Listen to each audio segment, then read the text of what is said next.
Crafted by Mirror Me China, it pushes boundaries like never before.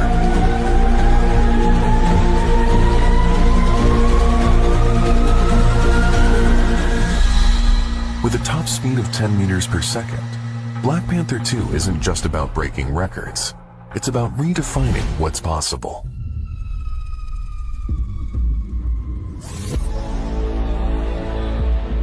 At 10 meters per second, the force required to swing its legs unexpectedly, but seriously surpasses gravity, presenting a monumental challenge for current electrical systems. So, can speed only come from bigger motors and bulkier designs? We think differently. In 1665, Christian Huygens discovered that pendulum clocks, mounted on the same beam, would synchronize their swings through energy transfer. Dynamic analysis reveals that two pendulums, aided by the movement of a beam, transfer energy between them.